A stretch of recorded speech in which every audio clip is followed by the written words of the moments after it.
Hello, નમસ્કાર વિદ્યાર્થી મિત્રો. પ્રકરણ નંબર 4માં રાસાયણિક બંધન અને અણુરચના. આ પ્રકરણમાં ખાસ કરીને આપણે રાસાયણિક બંધન એટલે કે કેમિકલ બોન્ડિંગ શું છે, રાસાયણિક બંધના જુદા જુદા પ્રકારો કેટલા છે અને જુદા જુદા ઘટકોને જુદા જુદા જે ઘટકો છે એમના વચ્ચે જે આકર્ષણ બળ લાગે છે અને આ આકર્ષણ બળને કારણે જે અણુની રચના થાય છે એની ચર્ચા કરવાની છે. ટૂંકમાં આ પ્રકરણમાં આપણે રાસાયણિક બંધન એટલે શું અને કોઈ પણ સ્પીસીસ છે એની રચના કેવી રીતે થાય. પહેલો એક પ્રશ્ન લઉં, રાસાયણિક બંધન એટલે શું અને તે સાથી રચાય છે અને પ્રકારો કયા કયા છે. રાસાયણિક બંધન એટલે શું તો કે ભાઈ કોઈ પણ જુદી જુદી સ્પીસીસ લઈએ તો આ જુદી જુદી રાસાયણિક સ્પીસીસની અંદર એના જે ઘટકો હોય આ ઘટકો વચ્ચે એક પ્રકારનું આકર્ષણ બળ લાગે. જે આકર્ષણ બળ લાગે છે એને જ રાસાયણિક બંધન કહેવાય. સપોઝ માની લો કે મારી પાસે બે પરમાણુ છે એ અને બી, તો આ એ અને બી વચ્ચે જે આકર્ષણ બળ ક્રિએટ થાય છે કે આકર્ષણ બળ લાગે ને, આ આકર્ષણ બળ એટલે જ રાસાયણિક બંધન એટલે કે કેમિકલ બોન્ડિંગ. શું કામ આવું રાસાયણિક આકર્ષણ બળ લાગે અને અણુની રચના થાય તો કે ભાઈ કોઈ પણ પ્રણાલી છે એ હંમેશા સ્થિર થવાનો પ્રયત્ન કરે. સ્થિર ક્યારે થાય તો કે એની જ્યારે પ્રણાલીની શક્તિ છે ને એ ડિક્રીઝ થાય તો, એટલે શક્તિ ઘટવાનું કામ કરે. શક્તિ જ્યારે ડિક્રીઝ થશે એટલે પ્રણાલી સ્થિર થવાનો પ્રયત્ન કરશે, એટલે અમુક ચોક્કસ શક્તિ સ્તર ઉપર પ્રણાલી છે એ સ્ટેબલ થઈ જશે. એનું સારામાં સારું એક તમને ઉદાહરણ આપું તો ભાઈ નદી કે સરોવરનું પાણી છે, તમે એમાં એક પથ્થર ફેંકો, પહેલાં નદી કે નદીનું પાણી છે એ સ્ટેબલ હતું, સ્થિર હતું, બરાબર. હવે જો તમે એમાં પથ્થર ફેંકશો એટલે એમાં જ્યાં પથ્થર ફેંકાણો છે ત્યાં આગળ એક પ્રકારનું ડિસ્ટર્બન્સ થશે અને આવા વેવ્સ જોવા મળશે એમાં. હવે એ જે વેવ્સ હતા એ કાયમ માટે વેવ્સ નહીં રહે, અમુક થોડોક સમય જશે ને એટલે વળી પાછું નદીનું પાણી છે એ સ્ટેબલ થઈ જશે. એટલે કહેવાનો મતલબ એ છે કે બે જુદા જુદા ઘટક કણ છે, બે અથવા બે કરતાં વધારે જુદા જુદા ઘટક કણો વચ્ચે જે આકર્ષણ બળ ક્રિએટ થાય છે એને રાસાયણિક બંધન કહેવાય. શું કામ રાસાયણિક બંધ થઈ અને અણુની રચના થાય છે? કે કોઈ પણ પ્રણાલી છે, કોઈ પણ સ્પીસીસ છે એ હંમેશા સ્થિરતા પ્રાપ્ત કરવાનું વલણ ધરાવે. ક્યારે સ્થિરતા પ્રાપ્ત કરે તો કે પ્રણાલીની શક્તિ જ્યારે ડિક્રીઝ થાય ને તો. રાસાયણિક બંધન માટેના કેટલા અભિગમ છે કે કેટલા સિદ્ધાંતનો આ ચેપ્ટરમાં આપણે સમાવેશ કરવાનો થાય છે. પહેલું છે કોસેલ-લુઈસ અભિગમ, બીજું છે VAC-PR સિદ્ધાંત, ત્રીજું છે VB થિયરી, સંયોજકતા બંધનવાદ જેને કહેશું વેલેન્સ બોન્ડ થિયરી, અને ચોથું છે MO મોલેક્યુલર ઓર્બિટલ થિયરી. આ ચાર સિદ્ધાંતનો અત્રે આપણે અભ્યાસ કરવાનો રહેશે. બીજો એક પ્રશ્ન લઉં, વિદ્યુત સંયોજક બંધ એટલે કે આયોનિક બંધ, આયોનિક બોન્ડ જેને કહેવાય, ઉદાહરણ આપી સમજાવો. હવે મિત્રો નામ જ એવું છે કે આયોનિક બંધ, ટૂંકમાં આયનો વચ્ચે રચાતો બંધ. આયનો કેવી રીતે રચાય તો કે બે ટાઈપના આયન છે, ધન આયન હોય અને એક ઋણ આયન હોય. ધન આયન ક્યારે રચાય તો કે ઇલેક્ટ્રોન જ્યારે ગુમાવે, કોઈ પણ તટસ્થ સ્પીસીસ હોય ઇલેક્ટ્રોન ગુમાવે તો ધન આયન બને. ઋણ આયન ક્યારે બને? તટસ્થ સ્પીસીસ છે તટસ્થ પરમાણુ છે ઇલેક્ટ્રોન જ્યારે મેળવશે ત્યારે એ ઋણાયનમાં કન્વર્ટ થશે. જસ્ટ એક ઉદાહરણ બતાવું કે સોડિયમ છે એ એક ઇલેક્ટ્રોન ગુમાવી એને પ્લસમાં કન્વર્ટ થશે, રાધાનાયન બન્યો. એ જ રીતે ઋણાયન તરીકે ક્લોરિન છે. ઋણાયન ક્લોરાઇડ કેવી રીતે બને? ક્લોરિન છે એક ઇલેક્ટ્રોન મેળવી લેશે અને ક્લોરાઇડ આયન બનાવશે. તો અહીંયા આ બંને ધન આયન અને ઋણાયન વચ્ચે જે આકર્ષણ બળ ક્રિએટ થાય, આ બળ સ્થિર વિદ્યુતકીય આકર્ષણ બળ હોય, જેને આપણે આયોનિક બંધ કહેશું. ટૂંકમાં આયોનિક બંધ એટલે શું? ધન આયન અને ઋણાયન આ બંનેની વચ્ચે સ્થિર વિદ્યુતકીય આકર્ષણ બળ લાગે અને જેને કારણે રચાતો બંધ એટલે વિદ્યુત સંયોજક અથવા આયોનિક બંધ. સોડિયમ ક્લોરાઇડનું ઉદાહરણ લઈને આપણે આયોનિક બંધ છે એ સરળ માત્રામાં સમજી શકીએ એમ છીએ. સોડિયમનો કયા સમૂહનું સોડિયમ તત્વ છે? તો કે સમૂહ 1 છે. એનો મતલબ કે સોડિયમની સંયોજકતા +1 થાય. સોડિયમ છે એક ઇલેક્ટ્રોન ગુમાવી ધન આયન બનાવશે Na+. ક્લોરિન છે એ સમૂહ 17માં આવે છે. એટલે એમની બાહ્યતમ કોષમાં ઇલેક્ટ્રોનની સંખ્યા 2, 8, 7 7 છે. એટલે કોઈ પણ સ્પીસીસ છે એ બાહ્યતમ કોષમાં હંમેશા 8 ઇલેક્ટ્રોન મેળવવાનો પ્રયત્ન કરે, જેને અષ્ટકનો નિયમ કહેવાય. અહીંયા આગળ ક્લોરિન છે એ એક ઇલેક્ટ્રોન એમને ઘટે છે, એટલે સોડિયમ જે ઇલેક્ટ્રોન ગુમાવશે એ પોતે મેળવી લેશે અને એમની ઇલેક્ટ્રોન રચના થઈ જશે 2, 8, 8, એટલે કે નિષ્ક્રિય વાયુ જેવી ઇલેક્ટ્રોન રચના મળી જશે. Same thing happen in Na+. સોડિયમની ઇલેક્ટ્રોન રચના છે 2, 8, 1, એક ઇલેક્ટ્રોન ગુમાવી દેશે એટલે 2 અને 8, એટલે નિષ્ક્રિય વાયુ જેવી ઇલેક્ટ્રોન રચના મળી ગઈ. તો આ સોડિયમ અને Na+ અને Cl- આયન વચ્ચે જે બંધ રચાશે એ આયોનિક બંધ છે. બીજું એક ઉદાહરણ આપી શકાય કે કેલ્શિયમ ફ્લોરાઇડનું અહીંયા સમજાવવામાં તમને આવ્યું છે. કેલ્શિયમનો એટોમિક નંબર 20 છે. એની ઇલેક્ટ્રોન રચના આપું આર્ગોનના કેટલા? 18 ને 4s2. ફ્લોરિનનો એટોમિક નંબર 9 છે. એની ઇલેક્ટ્રોન રચના આપું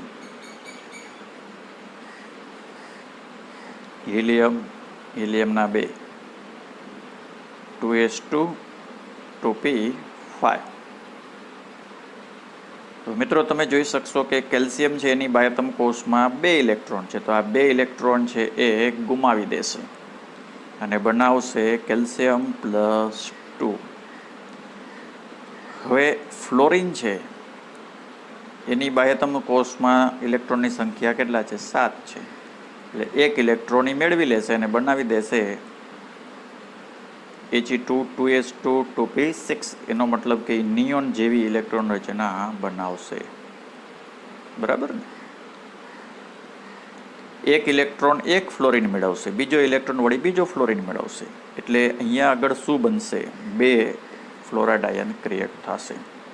તો આ એક કેલ્શિયમ આયન અને 2 ફ્લોરિન આયન કે ફ્લોરાઇડ આયન, એ 2 વચ્ચે જે બંધ રચાશે એને આયોનિક બંધ કહેશું.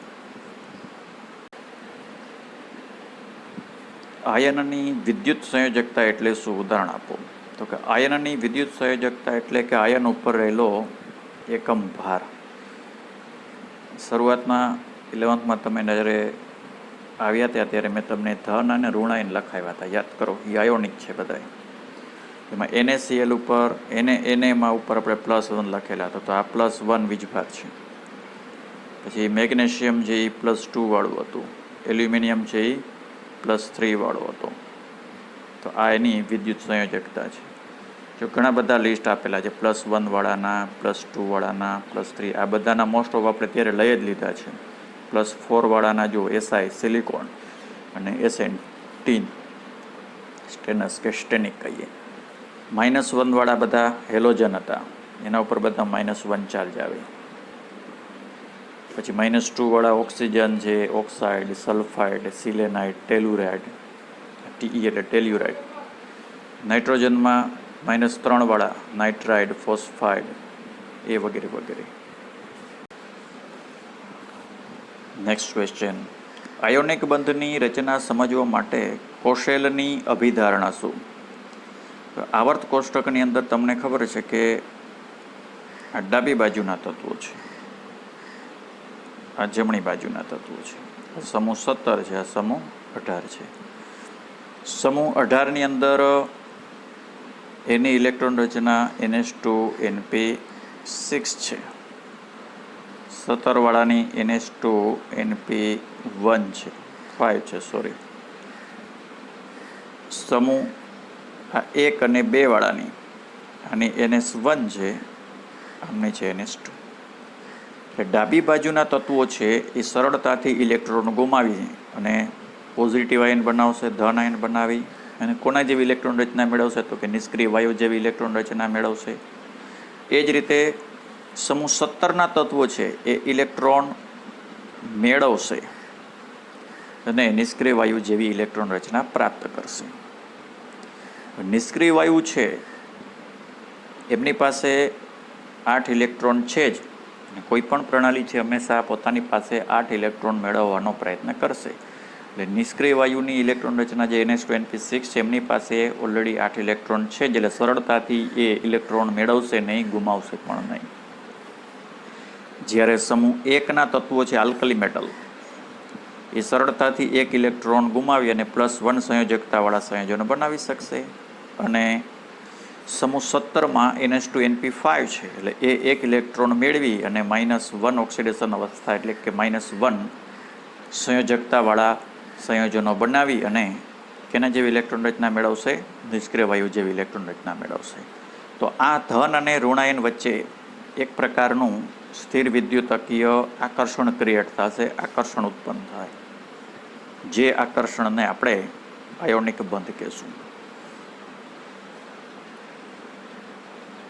તો કોશેલે કરેલી આ અભિધારણાઓ ઇલેક્ટ્રોનની હેરફેર દ્વારા આયોનિક રચના થાય છે, આયનની રચના થાય છે અને આયોનિક સ્ફટિકના સંયોજનોનો આધુનિક ખ્યાલ પૂરો પાડે છે. એટલે NaCl છે આયોનિક સ્ફટિક છે, Na+ અને Cl- થી રચાતો સ્ફટિક છે. એના પછીનો એક પ્રશ્ન લો. આયોનિક બંધ અને સહસંયોજક બંધમાં ડિફરન્સ શું છે? આયોનિક બંધની અંદર શું છે? તો કે 2 વિરુદ્ધ વીજભારવાળા આયનો હોય, એમની વચ્ચે જે આકર્ષણ બળ ક્રિએટ થાય, જેને આપણે સ્થિર વિદ્યુતકીય આકર્ષણ કહીએ, આ સ્થિર વિદ્યુતકીય આકર્ષણને કારણે પ્રણાલી સ્થિર બને, ઉર્જા છે એ ડિક્રીઝ થાય કે ઘટે. તો આ આયોનિક બંધ છે. આયોનિક બંધ છે એ મિત્રો ક્યારે જોવા મળે? તો કે એવી સ્પીસીસ, એવા પરમાણુ કે જેમાં બંને વચ્ચે વિદ્યુત ઋણતાનો મોટો તફાવત હોય. જ્યારે વિદ્યુત ઋણતાનો બે વચ્ચે મોટો ડિફરન્સ હોય ને ત્યારે આયોનિક બંધ ક્રિએટ થાય. આયોનિક બંધમાં શું થાય? ઇલેક્ટ્રોનની અદલા બદલી થાય. એક ઇલેક્ટ્રોન ગુમાવશે, ધન આયન બનશે, બીજો ઇલેક્ટ્રોન મેળવશે, ઋણ આયન બનશે અને બંને છે એ નિષ્ક્રિય વાયુ જેવી એટલે કે ઉમદા વાયુ જેવી ઇલેક્ટ્રોન રચના પ્રાપ્ત કરશે અને બે વચ્ચે સ્થિર વિદ્યુતકીય આકર્ષણ બળ ક્રિએટ થશે. જ્યારે આયોનિક બંધની રચના થશે ત્યારે પ્રણાલીની ઉર્જા છે એ ડિક્રીઝ થાય અને પ્રણાલી સ્થિર બનશે. તો મિત્રો આપણને એમ તરત ક્વેશ્ચન થાય કે ભાઈ આયોનિક બંધ બને ક્યારે? તો કે જ્યારે બે પરમાણુ વચ્ચે વિદ્યુત ઋણતાનો મોટો તફાવત હોય ને ત્યારે આયોનિક બંધની રચના થાય. બીજું એક છે સહસંયોજક બંધ. તો સહસંયોજક બંધ ક્યારે રચાય?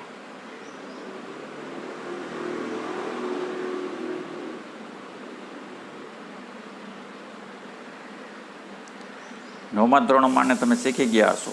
સહસંયોજક બંધ ક્યારે થાય? તો કે ઇલેક્ટ્રોનની જ્યારે ભાગીદારી થાય ને ત્યારે સહસંયોજક બંધ રચાય અને પ્રણાલી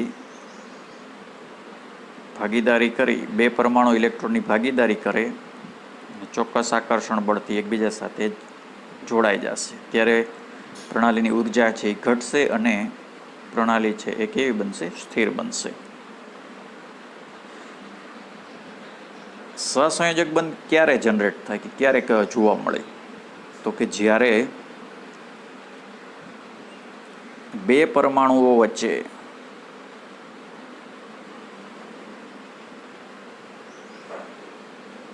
વિદ્યુત ઋણતાનો તફાવત ઓછો હોય ને ત્યારે જોવા મળે. વિદ્યુત ઋણતા શું છે? આગલા પાઠમાં આપણે જોઈ ગયા છે. What is electronegativity? વિદ્યુત ઋણતા શું? તો કે બંધના ઇલેક્ટ્રોન ઉપર દરેક પરમાણુ છે એને એક પ્રકારનું આકર્ષણ બળ ક્રિએટ થાય. એ આકર્ષણ બળ કેન્દ્રને કારણે હોય. દરેક પરમાણુનું કેન્દ્ર ઇલેક્ટ્રોન ઉપર એક પ્રકારનું આકર્ષણ બળ ક્રિએટ કરશે. એને ઇલેક્ટ્રોનેગેટિવિટી કહેવાય. ફ્લોરિનની વિદ્યુત ઋણતા સૌથી હાઈએસ્ટમાં હાઈએસ્ટ લેવામાં આવે, એટલે જેનું આકર્ષણ વધુ હોય એ બાજુ બંધના ઇલેક્ટ્રોન ખસેલા રહેશે. એટલે ફ્લોરિન ઉપર જનરલી આપણે માઇનસ વીજભાર લખીએ છીએ. હવે આ જે સહસંયોજક બંધનું એક ઉદાહરણ તમને હું બતાવું. માની લો કે HCl છે. હાઇડ્રોજનની બાહ્યતમ કોષમાં એક જ ઇલેક્ટ્રોન છે, 1s1. ક્લોરિનનો એટોમિક નંબર 17 છે, એટલે એની ઇલેક્ટ્રોન રચના આપું નિયોન 3s2 3p5. આની બાહ્યતમ કોષમાં એક જ ઇલેક્ટ્રોન છે, એટલે કાં હાઇડ્રોજન છે એક ઇલેક્ટ્રોન મેળવશે અથવા ગુમાવશે. ધારો કે હાઇડ્રોજન છે એ ઇલેક્ટ્રોન મેળવતો નથી, ગુમાવતોય નથી. ક્લોરિનની બાહ્યતમ કોષમાં 7 ઇલેક્ટ્રોન છે. આમાં એક ઇલેક્ટ્રોન છે, અહીંયા 7 ઇલેક્ટ્રોન છે. તો અહીંયા આગળ શું થશે કે આ હાઇડ્રોજન છે એક ઇલેક્ટ્રોન પોતાનો આપશે. એની પડોશમાં ક્લોરિન છે, એની પાસે કેટલા? 7 ઇલેક્ટ્રોન છે. 1 2 3 4 5 6 અને આ 7.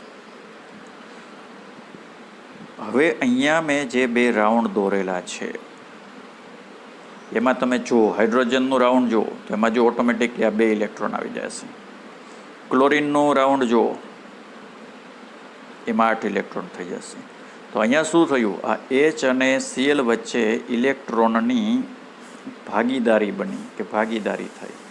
તો આ ભાગીદારીને કારણે જ્યારે બંધ આવો રચાય ને એને સહસંયોજક અથવા અંગ્રેજીમાં કોવેલેન્ટ બોન્ડ કહેવાય. આયનિક બંધમાં ઇલેક્ટ્રોનની હેરફેર થાય, અદલા બદલી થાય, એક ગુમાવે બીજો મેળવે. સહસંયોજકમાં ઇલેક્ટ્રોનની પાર્ટનરશિપ થાય. 2 ઇલેક્ટ્રોનની જો ભાગીદારી થઈ, બંને પરમાણુ એક ઇલેક્ટ્રોન આપે એટલે સિંગલ બંધ રચાય. બંને પરમાણુ 2 ઇલેક્ટ્રોન આપે તો ડબલ બોન્ડ થાય. 3 ઇલેક્ટ્રોન આપે તો ટ્રિપલ બંધ રચાય. એના પછી એક પ્રશ્ન લઉં. નીચેના તત્વોના પરમાણુ માટે લુઈસ બિંદુ નિરૂપણ અથવા લુઈસ બિંદુ સંજ્ઞા લખો. હવે લુઈસ બિંદુ નિરૂપણ અથવા લુઈસ બિંદુ સંજ્ઞા લખવા માટે એક વસ્તુ આ વસ્તુ ધ્યાન રાખો. કેવી રીતે લુઈસ બિંદુ સંજ્ઞા લખવાની? તો કે જે તે તત્વનું સૂત્ર લખી નાખો. પછી એની બાહ્યતમ કોષમાં જેટલા ઇલેક્ટ્રોન હોય ને એટલા ટપકા કરવાના.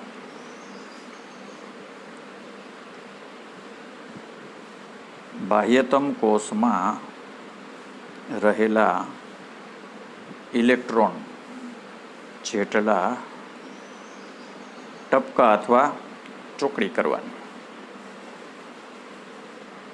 આ રીતે. હવે એક વસ્તુ અહીંયા ચેક કરો. જો પેલી સંજ્ઞા કઈ છે? મેગ્નેશિયમ છે, એટલે મેગ્નેશિયમને હું સંજ્ઞા લખી નાખું Mg. મેગ્નેશિયમનો પરમાણુ ક્રમાંક 12 છે, એટલે સાદી ઇલેક્ટ્રોન રચના આપણે 9માં વાળી યાદ કરો, 2 8 અને 2, એટલે બાહ્યતમ કોષમાં 2, એટલે મેગ્નેશિયમની ઉપર આમ ગમે એ બાજુ 2 ટપકા કરી નાખો એટલે આ એની લુઈસ બિંદુ નિરૂપણ થયું. સોડિયમ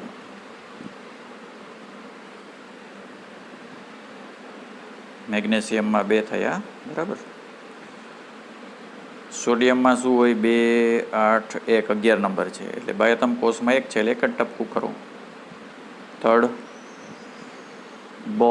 બોરોન 5 નંબર છે, એટલે 2 અને 3, એટલે બોરોનની પાસે 3 ઇલેક્ટ્રોન છે બાહ્યતમ કોષમાં, એટલે ગમે 3 બાજુએ ચોકડી કરો અથવા રાઉન્ડ કરો. સાવ આમ ટપકું ના કરાય, નહીં તો દેખાય નહીં. મોટો રાઉન્ડ આમ કરવાનો.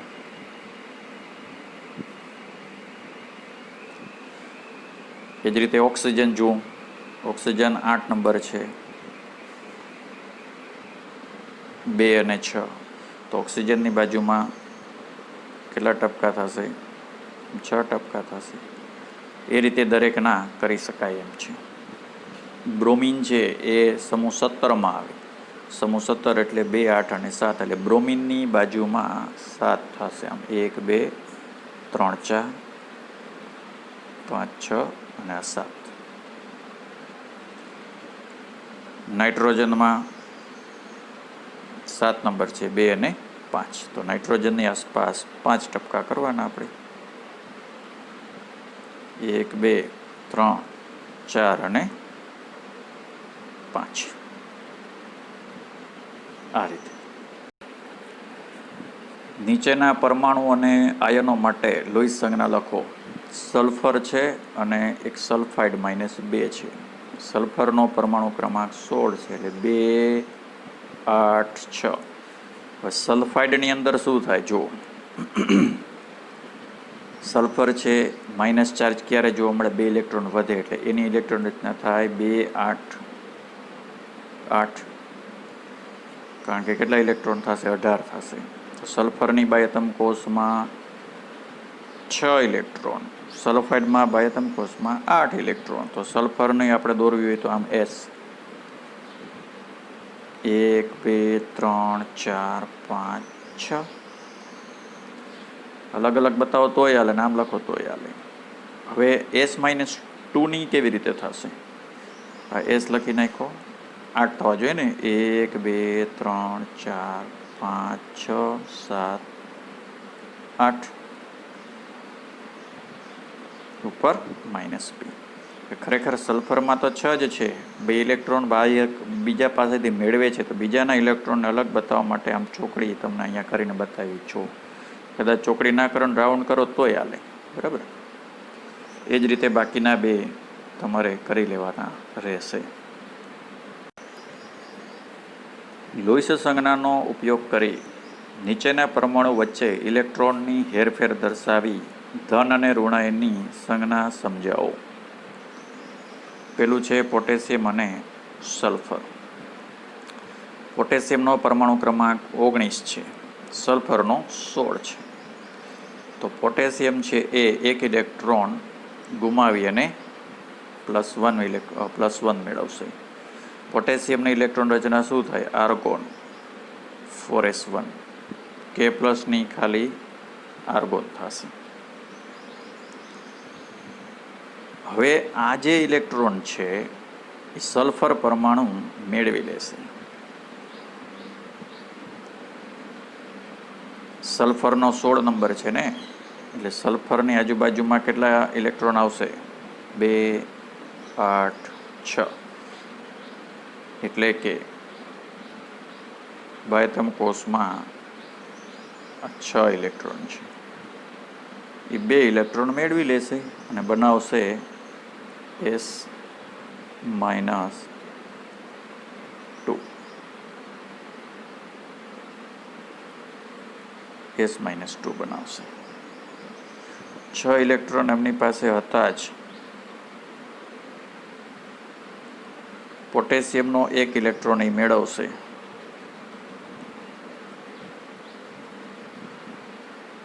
એટલે 8 ઇલેક્ટ્રોન થશે. હવે આ પોટેશિયમ અને સલ્ફર છે, સલ્ફાઇડ આયન છે, એમની વચ્ચે એક પ્રકારનો બંધ રચાશે જે આયોનિક બંધ છે અને સૂત્ર બનાવશે K2S. એ જ રીતે કેલ્શિયમ અને ઓક્સિજન વચ્ચે છે અને બીજું એક એલ્યુમિનિયમ અને નાઇટ્રોજન વચ્ચે છે.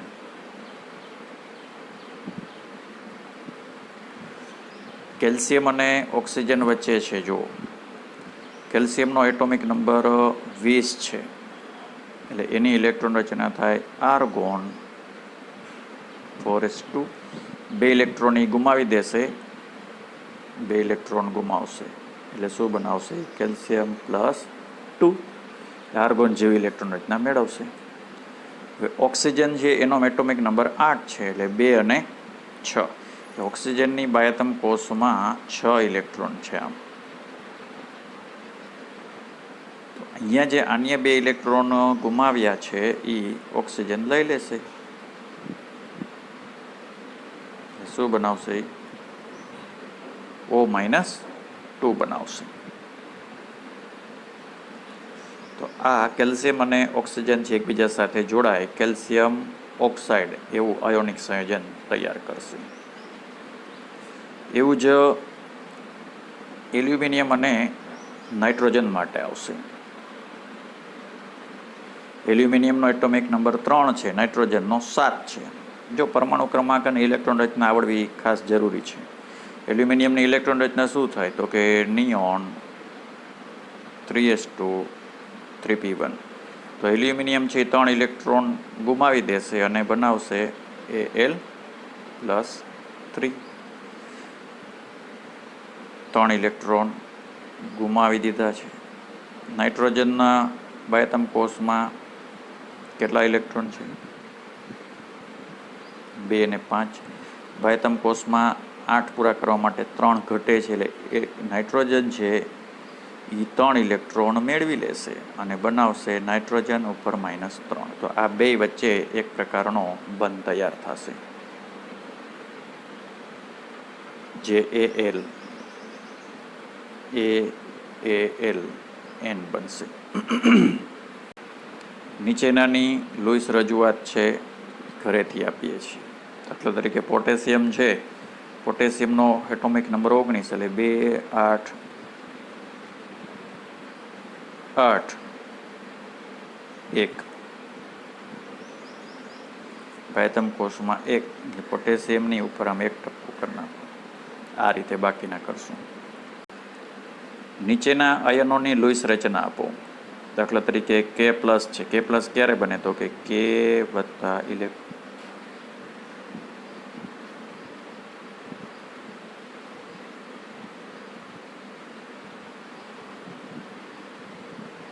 છે 1 ઇલેક્ટ્રોન ગુમાવે તો બને. 2 8 8 1 2 8 8. પોટેશિયમ 19 છે ને, એટલે K+ બની ગયો. તો K+ ની બતાવવા માટે K બાહ્યતમ કોષમાં 8 આમ ઉપર આમ +1 કરી નાખવાનું. બરાબર. એવું જ આ બધા માટે આવશે. એ ક્લોરાઇડ માટે હું તમને બતાવી દઉં. ક્લોરાઇડ બને કેવી રીતે? તો કે ક્લોરીન છે 1 ઇલેક્ટ્રોન મેળવી અને ક્લોરાઇડ બનાવે. ક્લોરીનનો એટોમિક નંબર 17 છે, એટલે 2 8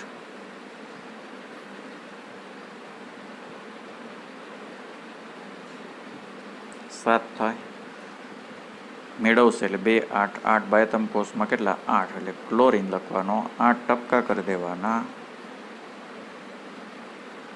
અને ઉપર આમ માઇનસ કરી નાખવાનું. તો આ રીતે બાકીના તમારે કરવાના રહેશે. એના પછીનો એક પ્રશ્ન લઉં. અષ્ટકનો નિયમ લખો. મર્યાદાઓ આગળ જે આવશે એટલે મર્યાદાઓ આમાં લેવાની નથી. અષ્ટકનો નિયમ શું છે? કે કોઈ પણ પરમાણુઓ છે ને એ એની સંયોજકતા કોષની અંદર, સંયોજકતા કોષ એટલે કે બાહ્યતમ કોષ, આ સંયોજકતા કોષમાં હંમેશા 8 ઇલેક્ટ્રોન પૂર્ણ કરવાનું વલણ ધરાવે. હવે આ 8 ઇલેક્ટ્રોન પૂર્ણ કરવા માટે કાં ઇલેક્ટ્રોનની અદલા બદલી કરે, એટલે કે ટ્રાન્સફર કરે, સ્થળાંતર કરે, અથવા ભાગીદારી કરે, જેને અષ્ટકનો નિયમ કહેવાય. ફરીથી અષ્ટકનો નિયમ શું? કોઈ પણ પરમાણુઓ તેની સંયોજકતા કોષમાં 8 ઇલેક્ટ્રોન પ્રાપ્ત કરવાનું વલણ ધરાવે. 8 ઇલેક્ટ્રોન પ્રાપ્ત કરવા માટે તે ઇલેક્ટ્રોનની ભાગીદારી કે ઇલેક્ટ્રોનની અદલા બદલી એટલે કે સ્થાનાંતર કરશે. જેની સૌપ્રથમ રજૂઆત કોસેલ અને લુઈસ નામના વૈજ્ઞાનિકોએ પરમાણુની વચ્ચે જે રાસાયણિક સંયોગીકરણનો એક અગત્યનો સિદ્ધાંત રજૂ કરેલો હતો. જે રાસાયણિક બંધનો ઇલેક્ટ્રોનિક વાત છે. એટલે ઇલેક્ટ્રોનની અદલા બદલી થાય ને, આ આયોનિક બંધની વાત કરે છે.